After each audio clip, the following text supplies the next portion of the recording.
안녕하세요, 뷰티입니다. 그 어떤 일이든 소홀해지기 전까지는 매우 어려운 법이다라는 말이 있죠. 근데 그 시간이 얼마나 걸릴지는 모르겠지만 우리는 분명히 블록체인을 통해 탈중앙화된 세상의 모습을 보게 될 것입니다. 근데 지금 이러는 건 단지 시작에 불과하다고 생각을 해요, 저는. 블록체인의 존재 이유는 우리에게 아주 바뀐 세상을 그리도록 직접 설계하도록 만드는 데 있다고 저는 생각을 합니다.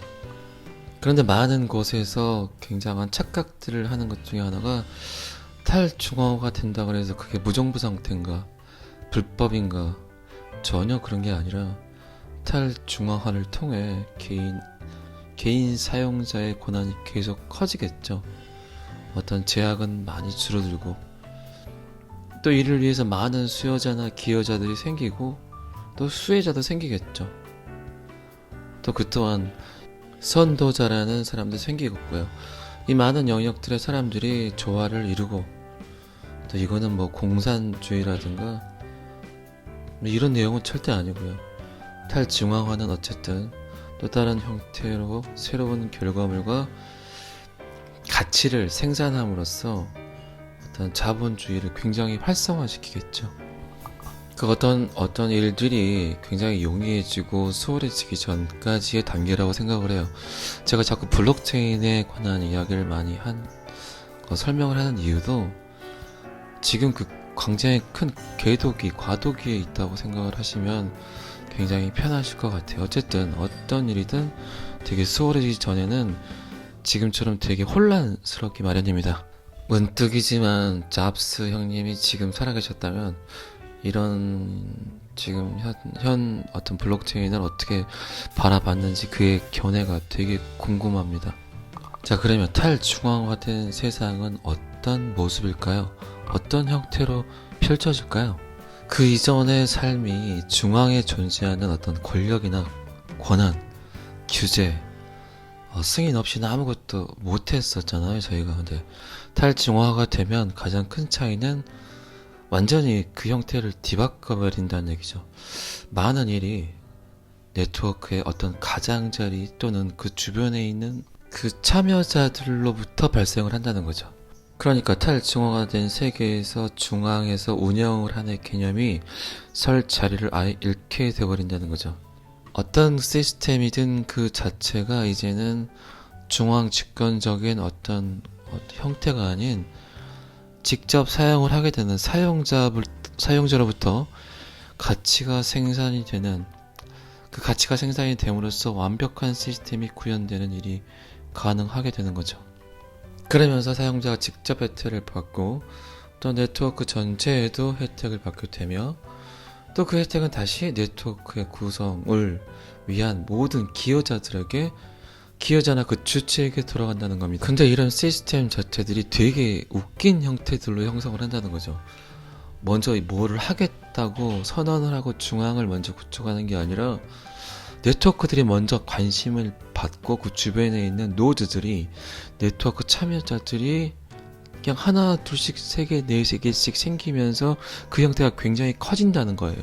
쉽게 말해서 뭘 하려고 만든 게 아니라 뭐가 용이하고 편하다 보니까 그 가치를 쓰는 사람들이 굉장히 많아진다는 얘기입니다. 그러면서 그룹이 형성이 되고 시스템 자체가 형성이 되고, 또 시스템이 자체된 상태가 형성이 된 상태에서 계속 업그레이드를 하게 되는 거죠. 내가 어떤 어플을 하나 만들었어요. 나 혼자 쓰려고 만든 어플이에요.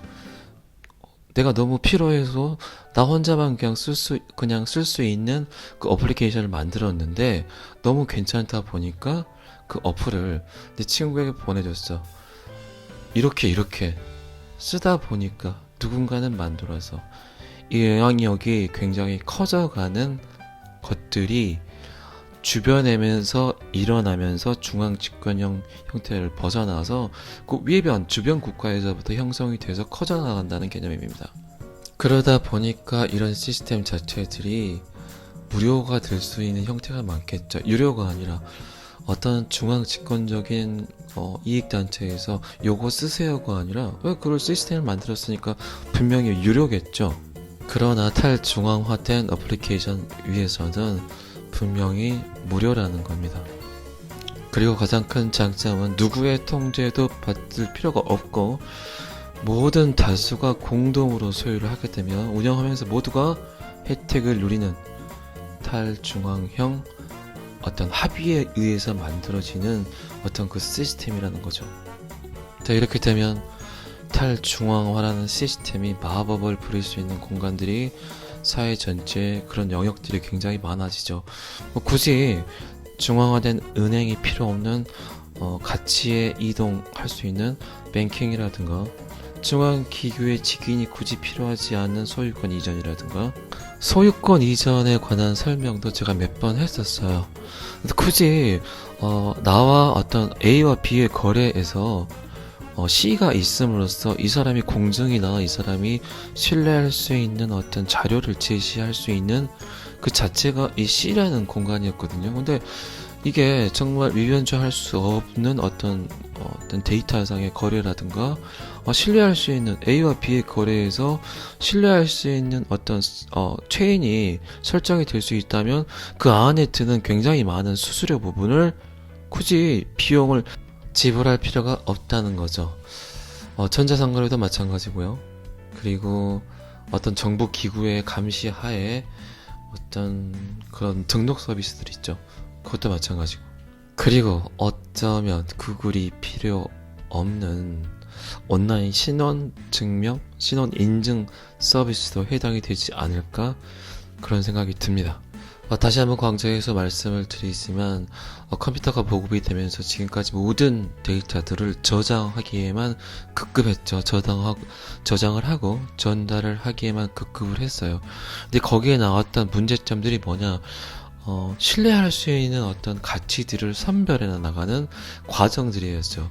A란 데이터가 B란 데이터로 넘어갔을 때 이 신뢰도가 100%여야 되는데 아직까지는 전달과 가치 저장의 능력만 설정이 됐는데 그 데이터들이 정당하고 깨끗하고 신뢰할 수 있는 것으로 이동이 되어야 되는데 아직까지는 어떤 그런 장치가 불분명했다는 거죠.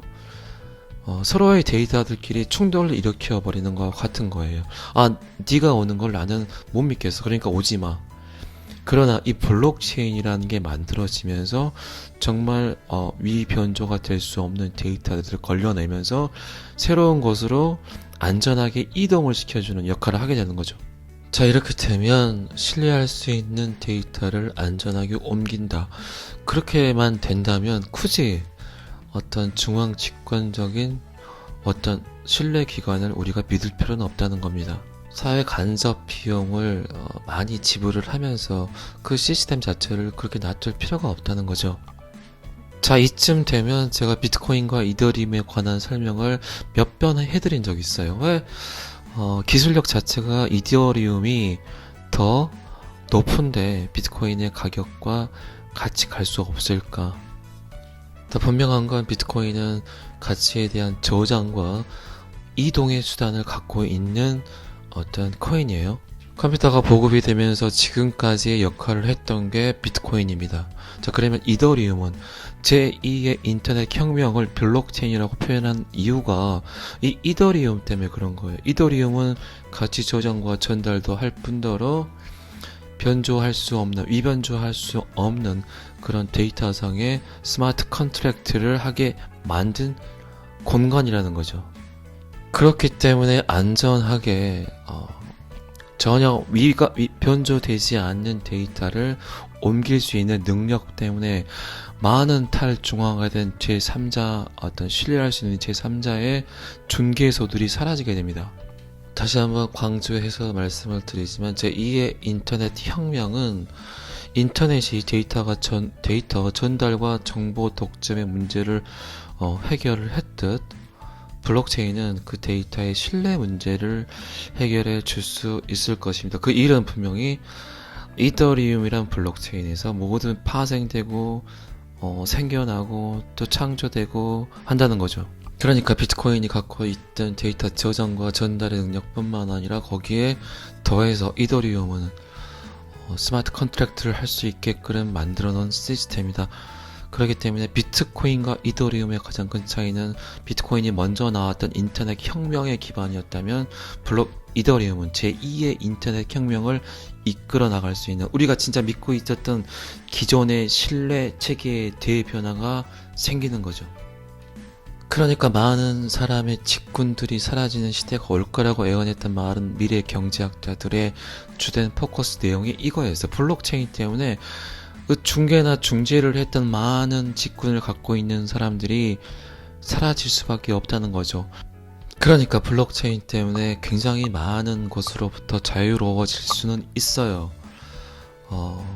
또 굉장히 많은 걸 변화시킬 거예요. 그러나 정말 간과하지 않아야 될 게, 우리가 그 속에서 무엇을 할 수 있고 할 수 없는지를 정확하고 명백하게 찾아내야 되는 판별력이 있어야 된다는 겁니다. 인공지능이나 굉장히 고가의 장비, 고가의 기계 때문에 어쩌면 많은 직군이 사라지는 걸쓸 수도 있겠지만, 제 생각에는 블록체인 때문에 굉장히 많은 직군들 가운데에서 신뢰를 해줄 만한 능력을 갖고 있었던 분들, 내가 중재자나 중개소 업무를 했던 사람들이 굉장히 많은 직군들이 사라지게 됩니다. 자, 오늘은 탈중앙화에 관한 설명을 제 나름대로는 쉽게 한다고 했는데 어떻게 들으셨는지는 모르겠습니다. 어쨌든 제2의 인터넷 혁명은 많은 사람들의 직군을 사라지게 할 수 있습니다. 그러나 저희가 좀 더 편한 세상을 살 수는 있겠죠, 분명히. 그러니까 블록체인은 많은 사람들이 알아야 되는 어떤 과정인 거예요.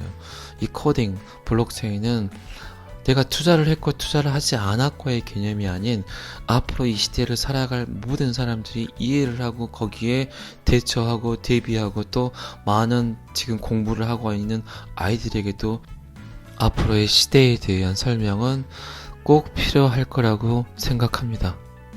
자, 오늘은 여기까지 하겠습니다. 비트TV였습니다. 감사합니다.